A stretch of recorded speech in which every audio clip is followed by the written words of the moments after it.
Hello, everyone. Welcome to the Gives in the Bank Recruiting Podcast, brought to you by BuckeyeScoop.com. I'm Mark Givler, joined as always by Bill Green. It is another commitment special. Ohio State lands an out-of-state, highly ranked offensive lineman. Carson Hinzman, out of Wisconsin, spurns the Badgers, commits signs with the Buckeyes. Okay. Process this. We've been a little bit critical of Greg Sedwara over the years. This was a guy who probably 6 to 8 months ago, for sure, was looking like a Wisconsin lean. The Buckeyes swoop in and grab this guy. Bill, your thoughts on just the magnitude of this, and got to give Stud some credit on this, right? Yeah, definitely. I mean, if you can go into Wisconsin and pull one of their top O linemen, and this was a great year for O linemen in the state of Wisconsin. Of the guys that Ohio State had a shot at and looked at, I would have rather had Billy Schroth. I would have rather had the Bruner kid, but Carson Hinzman's fine. He can play. It's a good get for Stud. There's no doubt about it.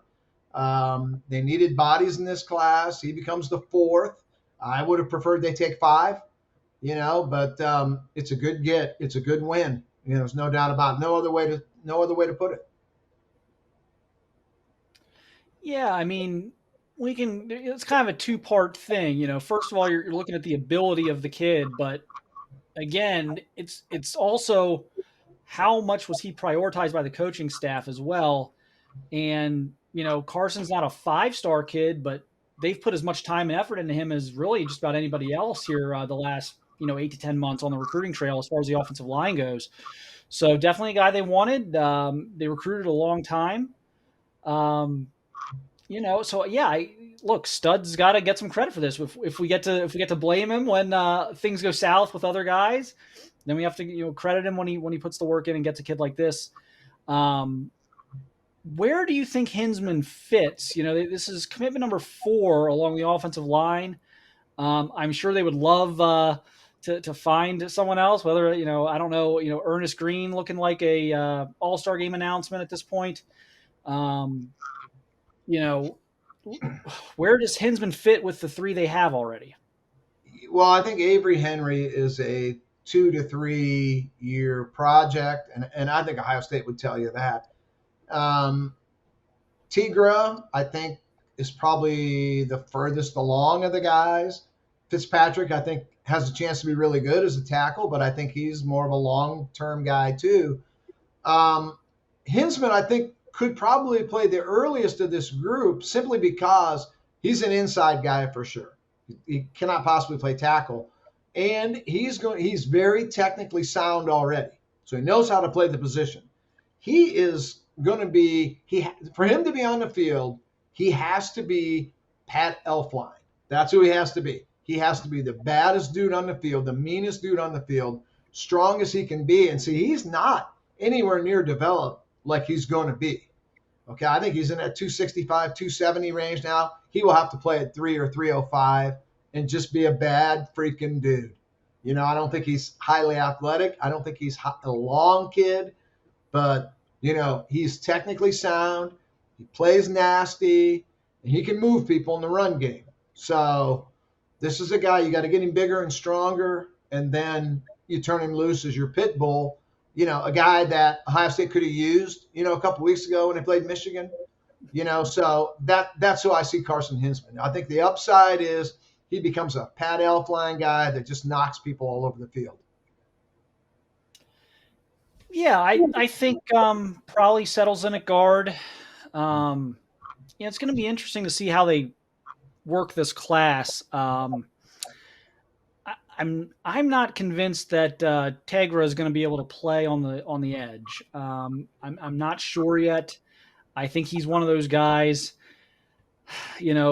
Body type hasn't really trended towards tackle over the last 2 years since I first saw him. He's gotten bigger. I'm just not sure. So with Hinzman, with Tegra, I think probably inside. And then you've got George Fitzpatrick. I think is the one guy we know in this class is going to be a tackle. I think we can talk about Avery Henry and whether he'll be able to stay outside. We can talk about Tegra and whether he'll be able to stay outside. But I think at the end of the day, you've got a tackle in Fitzpatrick. So one of those other guys is going to have to be able to play tackle for this class to really, I think, be considered a major success. Obviously, there's some disappointment out there with how things went with some other targets down the stretch. But, it is what it is now. They've got 4 guys. They've got, 3 of them are pretty highly ranked. So, see how they fit together and what Stud can do with them. We saw them get off to kind of an early start there with Tegra, and then it kind of went quiet for a while. Then they were able to pick up George Fitzpatrick.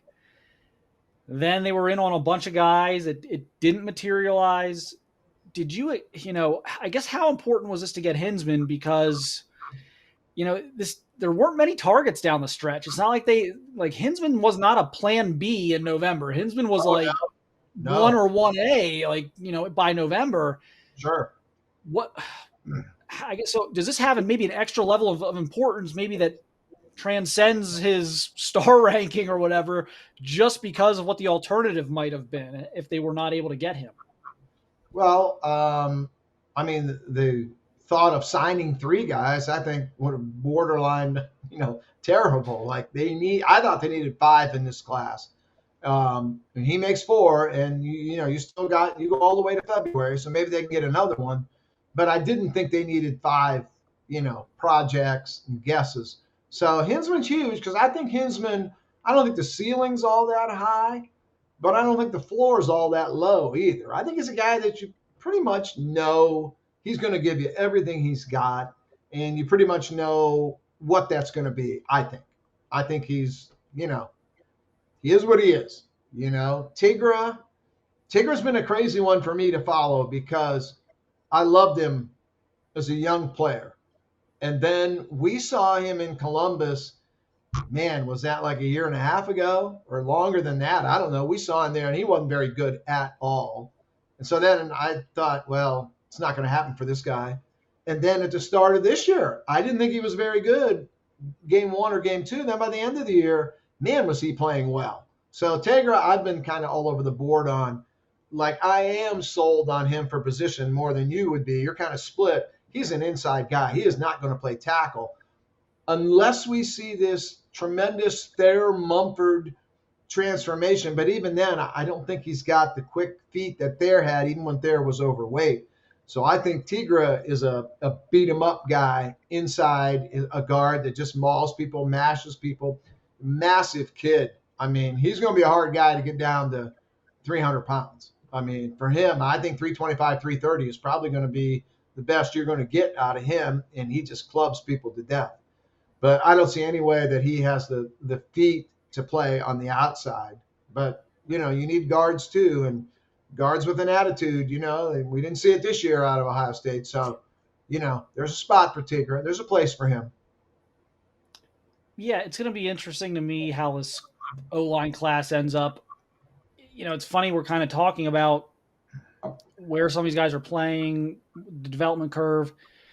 I think Hinzman's their safest bet right now. Yeah, I agree. If you told me right now, only one of these 4 guys is going to start for 2 years at Ohio State, I would probably say Hinzman.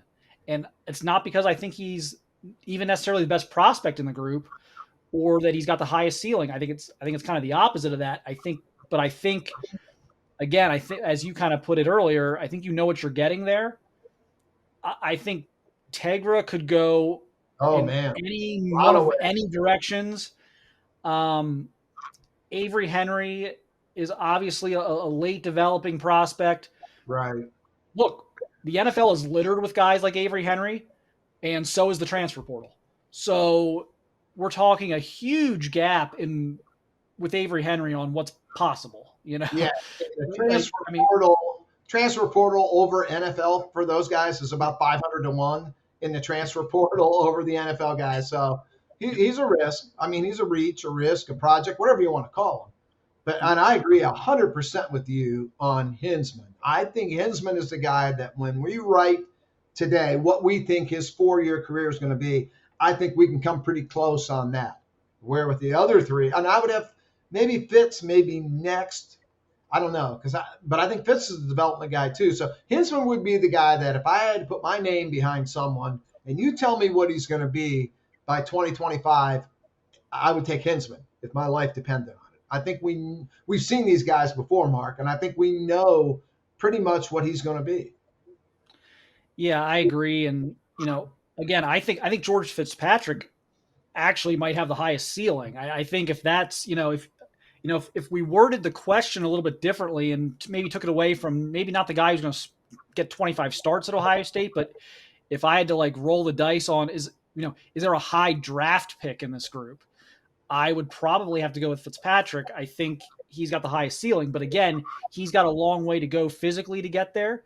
Yes. He was playing tight end, a year and a half ago. Right. Now the NFL is also littered with guys like George Fitzpatrick who were No doubt. tight ends, but there's a lot of work that goes into that. And, again, it's not going to be a year one thing. I think Fitzpatrick is probably the furthest away physically from where he needs to be to line up against a Michigan or a Wisconsin. I think the other three are a little, certainly Tegra's where he needs to be as far as size and everything. But I think of all of them, I think Fitzpatrick's probably got the most work to do with Mickey Marotti. So it's an interesting mix. We'll see how it plays out. I don't hate developmental guys on the offensive line, but there's got to be a level of patience there, I think, from everybody involved. And, I think sometimes, if it takes 2 or 3 years, then it takes 2 or 3 years. But we've seen guys, whether it's the coaching staff kind of like loses their patience with guys and they end up in the portal, or the kids themselves, they don't want to stick around and wait their turn.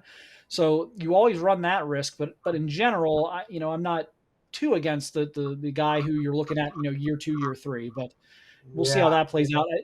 How do you probably disagree with that, but kind of what are your thoughts on the timeline here? Yeah, I do. I mean, had you have gone to Ryan Day last May and laid out his wide receiver class and said, these are the wide receivers you're going to sign, he'd have said, dude, sign me up for that.